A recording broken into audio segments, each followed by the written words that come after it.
Ulat Sports muli tayo. Nakauna na ang Pampanga Giant Lantern sa pagsisimula ng Maharlika Pilipinas Basketball League National Finals. Ito'y matapos nilang tambakan ang Bacoor City Strikers. Yan ang ulat ni Daryl Oclares ng PTV Sports.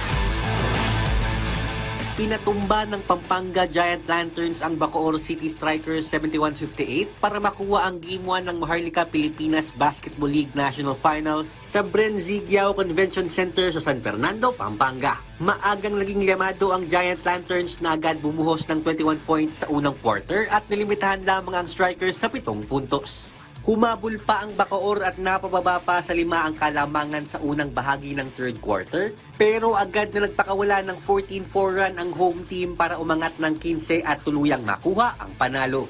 Nanguna para sa Giant Lanterns ang nagbabalik na si Kurt Rayson na nakapagposte ng 22 points dahil na rin sa kanyang perpektong 4 out of 4 shooting mula sa 3 at 6 out of 6 free throws. Samantala, nagpamalas naman ang double-double performance ng MVP frontrunner na si Justin Baltasar sa kanyang 13 markers at 16 boards na dinagdagan pa ng 6 na assists, 3 steals at 1 block. Sa isinagawang post-game press conference, sinabi ng former Letran Knights guard na si Rayson na ilang araw bago magsimula ang finals ay sumabak na siya sa ensayo kasama ang Pampanga.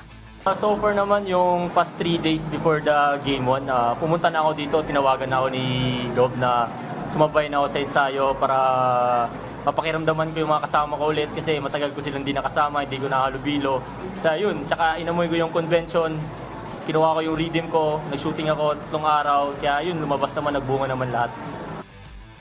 May panawagan naman si Pampanga Governor at Giant Lanterns Head Coach Dennis Pineda sa mga Kapampangan kaugnay ng insidente ng pambabato ng bote ng ilang fans sa loob ng arena. Sa mga Kapampangan, unang-una, nagpapasalamat po ako sa mga suporta ninyo. Talagang hindi po kayo nagsasawang suporta ng Pampanga Giant Lanterns. Ang pakiusap ko lang po sa susunod, sana kontrolin muna ho natin yung emosyon natin. Give chance ho doon sa mga desisyon na referee muna natin. Huwag ho natin kagad involve po yung sarili natin. Gaganapin ang Game 2 bukas sa Brenzigiao Convention Center alas 7 ng gabi. Daryl Oclares para sa Bayan.